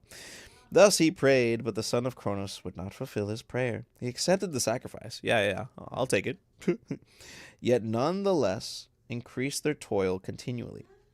When they had done praying and sprinkling the barley meal upon the victim, they drew back its head and killed it, and then flayed it. Uh-oh. What is my wonderful darling friend about to tell me? That I'm being too much of a fool? I might be getting delirious. I'm telling you, I get sleepy when I read. I don't know why. Like, even reading out loud, I'm starting to get sleepy. And it's like, whoa. So I have to, like, find ways to keep myself awake, which, yeah, is just... I really wonder why that is. I love reading. I love books. But, man, if it's just difficult for me to read anything. Go drink a Dr. Pepper. Oh my... Actually, I think I have a lemonade. That might help me. My sister made this Brazilian style lemonade, apparently. And, yeah, I heard from my parents that it's good. So I think I'll get some of that. We're almost done. We're about halfway done into the second chapter. We'll do that. We'll finish that. And we'll be done for the night. I do need caffeine. I already had coffee. Although, coffee doesn't really help me stay awake. Coffee is more so just for... I don't know, I like the taste. Also, this is really fun. If you want, we could do this more often, as in, like, you and I can call privately, and we could just talk. That'd be cool. Anyway, I'm back.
Yes. Yes, I am back.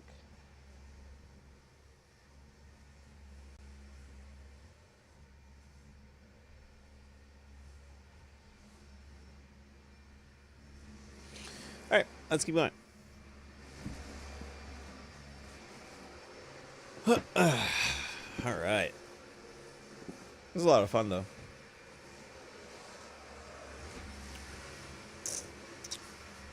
Where am I at? All right. Why is my sister? Why is? It's just really. Does she have to be vacuuming right now?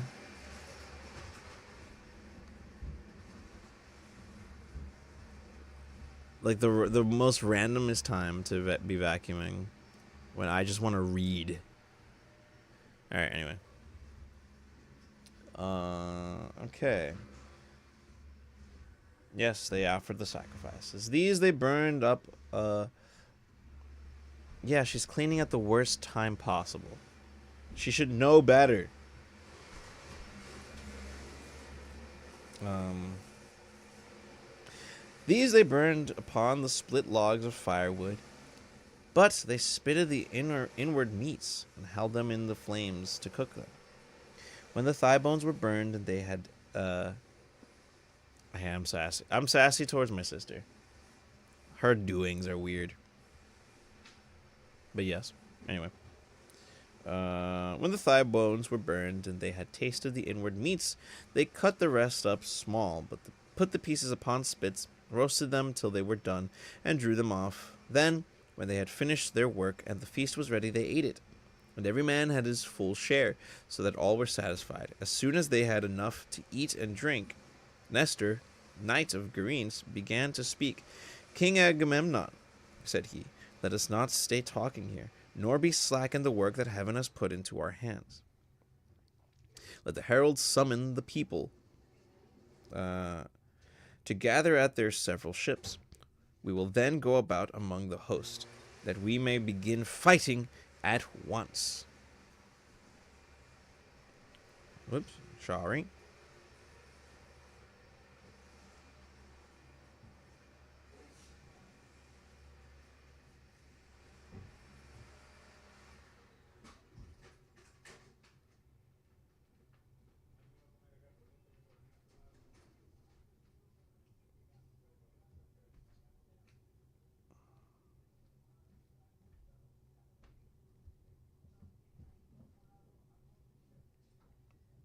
Okay. Anyway. Yes. Thus did he speak, and Agamemnon heeded his words. He at once sent the criers round to call the people in assembly. So they called them, and the people gathered thereon. The chiefs about the son of Atreus chose their men and marshaled them, while Athene went among them holding her priceless aegis, that knows neither age nor death. From it there waved 100 tassels of pure gold, all deftly woven, and each of them worth 100 oxen.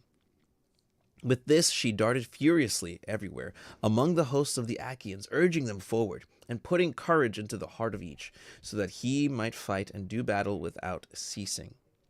Thus war became sweeter in their eyes, even than returning home in their ships.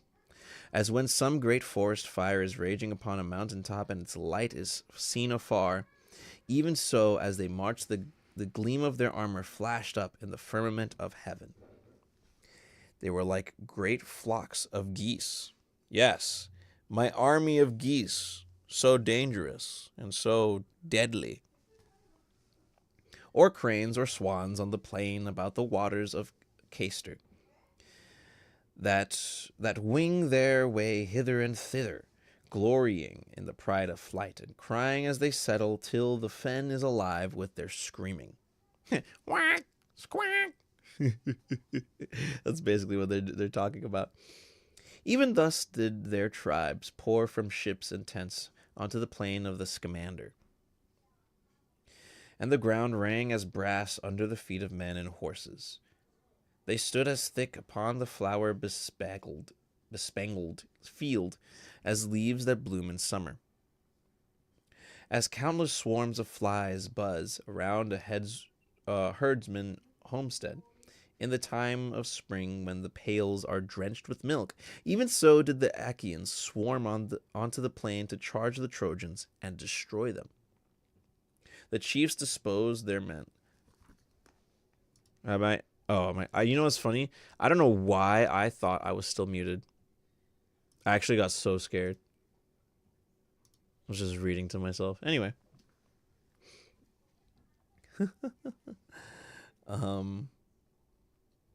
Yes. As countless swarms of flies buzz around herdsmen homestead in this time of spring when the pails are drenched with milk, even so did the Achaeans swarm onto the plain to charge the Trojans and destroy them. The chiefs disposed their men this way and that before the fight began, drafting them out as easily as goat herds draft their flock when they have got mixed with while feeding. And among them went King Agamemnon, with a head and face like Zeus the Lord of Thunder, and a waist like Ares, and a chest like that of Poseidon. As some great bull that lords it over the herds upon the plain, even so did Zeus make the son of Atreus stand peerless among the multitude of heroes. And now, O Muses, dwellers in the mansions of Olympus, tell me, for you are goddesses and are in places so that you see all things, while we know nothing but report. Who are the chiefs and princes of the Danaans? As for the common soldiers, they were so that I could not name every single one of them, though I had 10 tongues, and though my voice failed not, and my heart were of bronze within me, unless you, O Olympian Muses, daughters of aegis-bearing Zeus, were to recount them to me. Nevertheless, I will tell the captains of the ships and all the fleet together. What's up, Maddie? Man, I still have... Actually, not too long. What is up, my dude?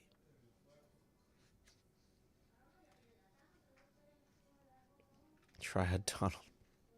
Okay. Well, when someone talks.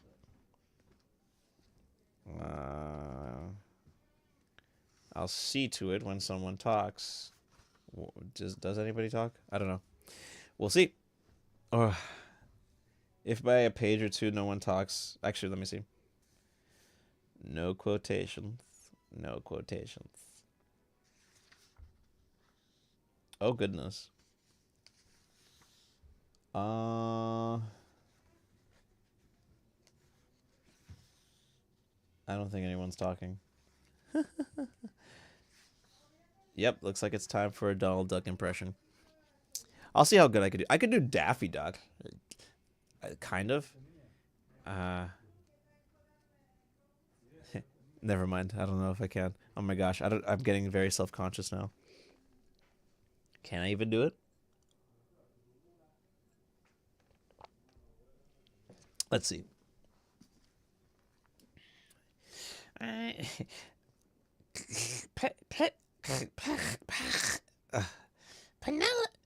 Oh my gosh, this is actually hard.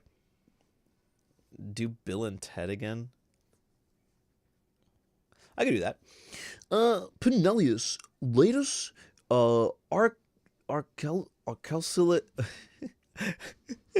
I'm sorry, I can't do Donald Duck or Daffy. Arcelsius. Oh my gosh, Arcelsilaeus. Prothenor and Clonius were captains of the Boeotians. These were they that dwelt in Huria and rocky Aeolus, and who held Schoenus, Scalis, and the highlands of the Etaunus, with Thespia, Graea, and the fair city of oh my gosh, so many Greek names. Michaelius. They also held Harma, Elysium, and Erythrea, and they had Hilon, Hili, and Pedion, Ocalea, and the strong fortress of Median, Copia, Eutresis, and Thisbe, the haunt of doves, Coronia, and the pastures of Haliatrus, Plataea, and Glissus, the fortress of Thebes, the less, wholly on Kestus, wholly on Kestus, with its famous grove of Poseidon. Arn, rich in vineyards, Media, sacred Nyssa, and Anthedon upon the sea. From these there came 50 ships, and in each there were 120 young men of the Boeotians. No way they're about to go through like the names and stuff of all the people. How about a British accent? I can do a British accent. Yeah, that's for sure. Ascalphus and Ilymenus, son of Ares, led the people that dwelt in Aspledon and Orchomenus, the realm of Minyas. Astyoche, a noble maiden, bore them in the house of Actor, son of Asius. For she had gone with Ares secretly into an upper chamber, and he had lain with her. I like how you're talking to me now in the YouTube chat. That's funny. With these there came 30 ships. The Phocians were led by Schedius and Epistrophus, son of mighty Hephaestus, the son of Naubolus. These were they that held Cyparissus, rocky Pytho, holy Crissa, Daulis, and Panopia. Oh my goodness, I feel like I have a stutter now, all because I'm reading these names that I don't know how to read. They also dwelt in the Anemorea and Himopolis, and about the waters of the rivers Cephissus and Lilaia, by the springs of the Cephissus. With their chieftains came 40 ships, and they marshalled the forces of the Phocians, which was stationed next to the Boeotians on their left. Ajax, the fleet son of the fleet son of Oil, commanded the Locrians. He was not so great, nor nearly so great, as Ajax the son of Telamon. He was a little man, and his breastplate was made of linen. But in use of the spear he excelled all the Hellenes, and the Achaeans. These dwelt in Sinus, Opus, Caliaris, Bessa, Scarf, Fair Augia, Tarphi, and Thronium, about the river Bogrius. While him there came 40 ships. With him came 40 ships of the Locrians who dwell beyond Euboea.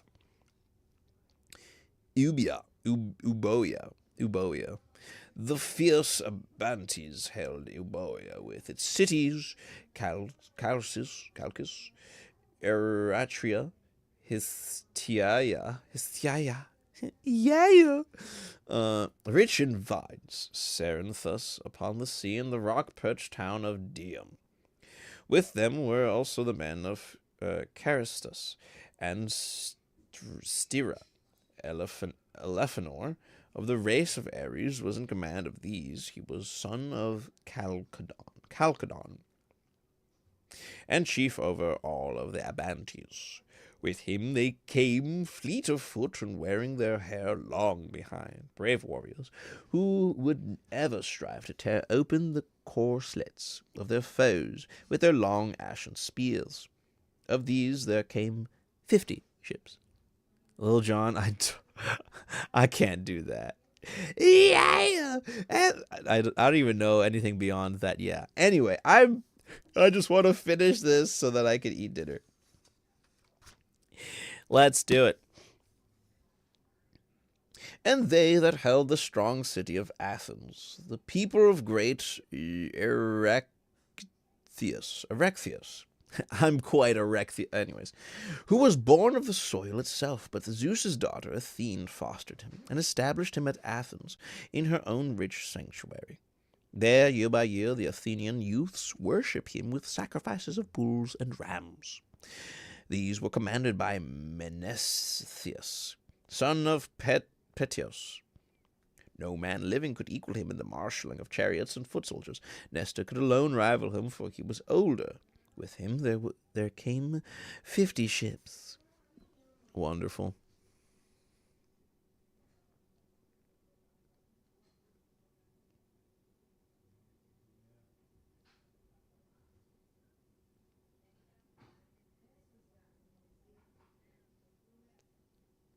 Hmm.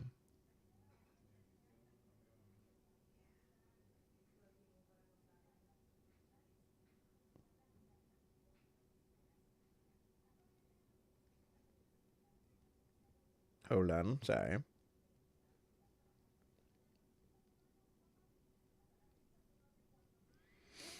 All right. Let's have a swig of water.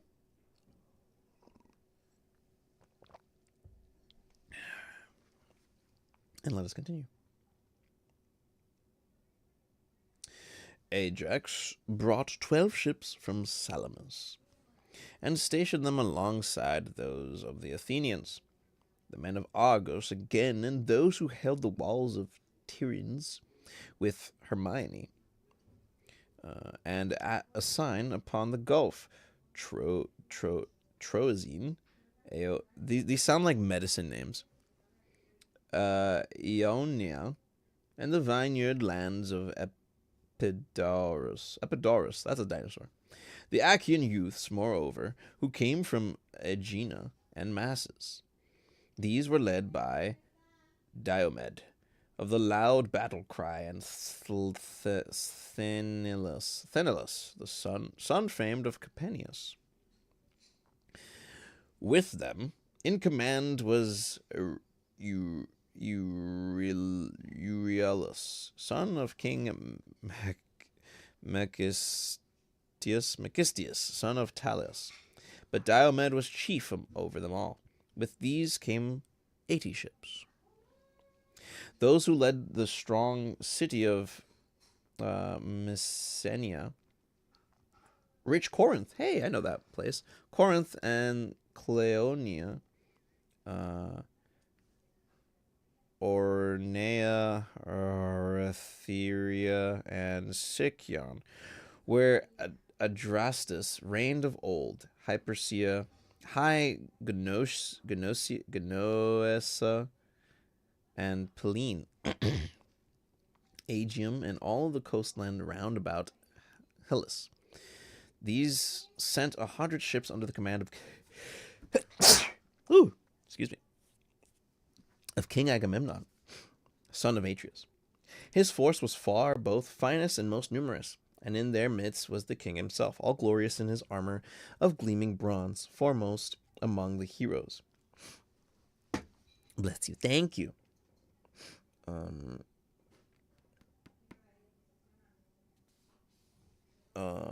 Foremost. I literally lost it after that sneeze.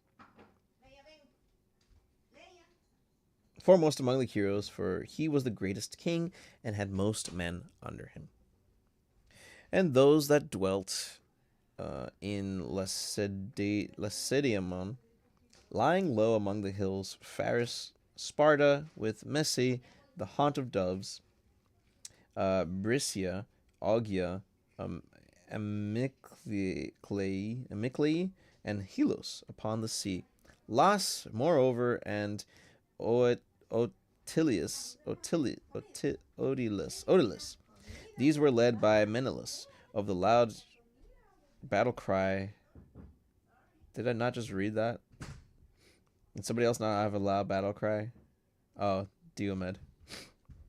Menelaus of the loud battle cry, brother to Agamemnon. And yeah, I know. I'm trying to finish this chapter before going. I'll be there in a bit. And of them there were 60 ships, drawn up apart from the others. Among them went Menelaus himself, strong in zeal, urging his men to fight, for he longed to avenge the toil and sorrow that he had suffered for the sake of Helen. The men of Pylos and Arene, Threum, where is the ford of the river, Alpheus, strong Ippy, Cyparissus, Amphigenia, Telium, Helos, oh my goodness, and Dorium, where the muses met Thamiris,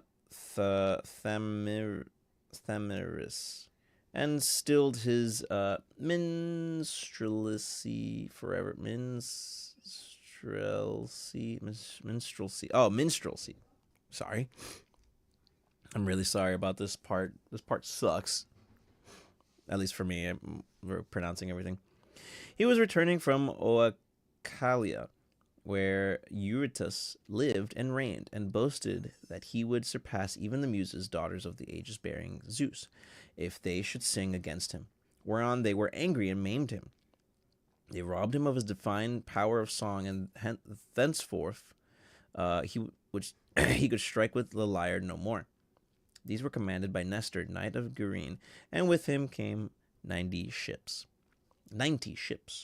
And those that held Arcadia under the high mountain of Selene, near the tomb of Epidus, where the people fight hand to hand. The men of Pheneus also, and Orchomenus, rich in flocks of Ripea, Strati, and Bleak, and Enispe, of Tegia and fair Mantinia, of Stymphelus and Parhasia. Of these, King Agapenor, son of Ancaeus, was commander, and they had 60 ships. Many Arcadians, good soldiers, came in each one of them, but Agamemnon found them in the ships in which he to cross the sea, for they were not a people that occupied their businesses upon the waters. The men, moreover, of Buprasium and of Elis, so much of it as is enclosed between Hyrmene, Myrsinus, upon the seashore, the rock Oline, and Alessium. These had 4 leaders. Each of them had 10 ships, with many Ippians on board. Their captains were, oh my gosh, don't make me do this. I'm suffering. No way that all of these... No way that the rest of this is literally just describing the people. Yeah, it is. And those that marched with confused... And now Iris, fleet of the wind. Oh, wait, no, there's a part... I feel like I might just skip all of this. Oh my gosh, and my throat is killing me.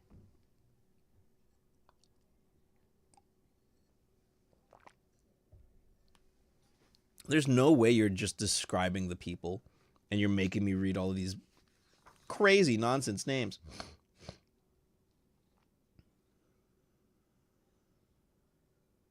Yep, that one has 40 ships.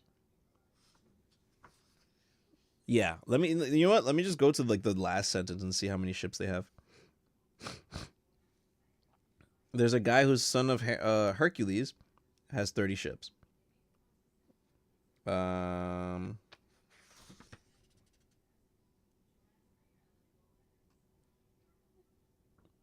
40 ships from somebody else. 11 ships from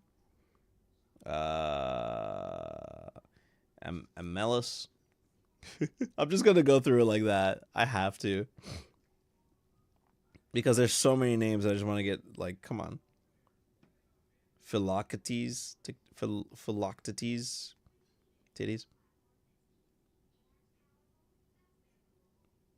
50 oarsmen, 7 ships. Here we go. 30 ships from the 2 sons of Asclepius, skilled in the art of healing. Podalirius, and Macgown. Sure. I did say titties.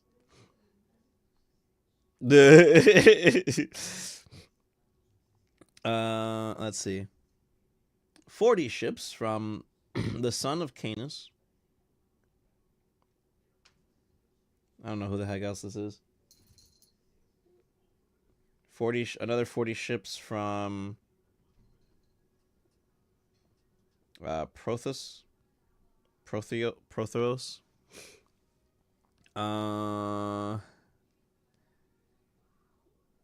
Oh my gosh, wait, are they done? Hold on.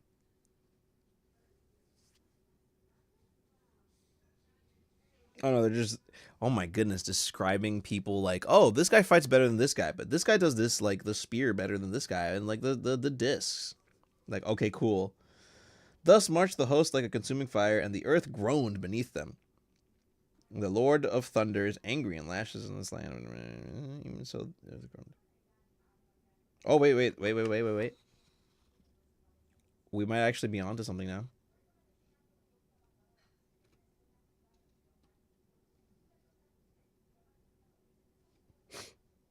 Oh yeah, we are onto something. Oh my gosh. Okay, I found the part. And now Iris, fleet as the wind, was sent by Zeus to tell the bad news among the Trojans. They were gathered in assembly, old and young, at Priam's. Oh my gosh, wait, there's the final pages. Oh, I found it. Nice. Okay. At Priam's gate, and Iris came close up to Priam, speaking with the voice of Priam's son, Polites, who, being fleet of foot, was stationed as watchman for the Trojans on the tomb of old I'm not sure. Aeacides, to look out for any sally of the Achaeans. In his likeness, Iris spoke, saying, "Old man, you talk idly as in time of peace, while war is at hand. I have been in many a battle, but never yet saw such a host as is now advancing. They are crossing the plain to attack the city as thick as leaves, or as the sands of the sea. Hector, I charge you above all others. Do as I say. There are many allies dispersed about the city of Priam, from distant places and speaking diverse tongues. Therefore, let each chief give orders to his own people, setting them severely in array and leading them forth to battle." Thus she spoke, but Hector knew that it was the goddess, and at once broke up the assembly. The men flew to arms, all the gates were opened, and the people thronged through them, horse and foot, with the tramp as of a great multitude. Now there is a high mound before the city, rising by itself upon the plain. Men call it Baetia, but the gods know that it is the tomb of the Lithmarine. Myrine. Here the Trojans and their allies divide their forces. Priam's son, great Hector, of the gleaming helmet, commanded the Trojans, and with him were arrayed by far the greater number and most valiant of those who were long for the fray. The Dardanians were led by brave Aeneas, whom Aphrodite bore to Anchises when she, goddess though she was, had lain with him upon the mountain slopes of Ida. She was not alone, for with him were the two sons of Antenor, both skilled in the arts of war. They dwelt in Telia, under the lowest spurs of Mount Ida, men of substance, who drink the limpid waters of the Asclepus, and are of Trojan blood. These were led by Pandria. Oh my gosh, there's more!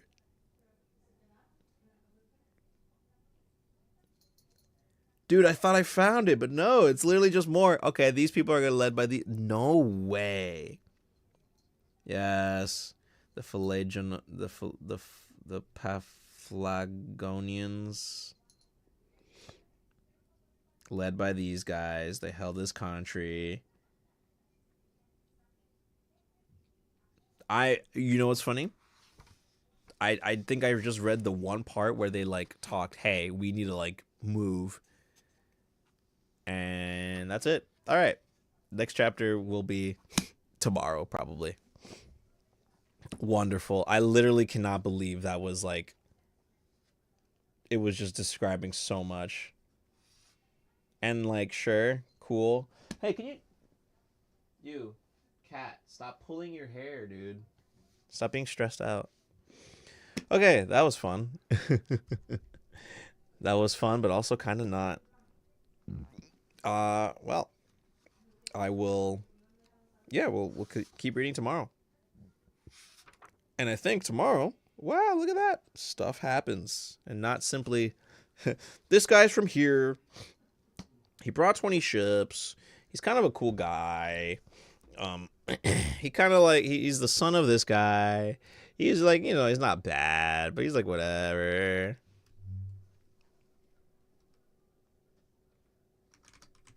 Well, I think that is all for today. Thank you very much.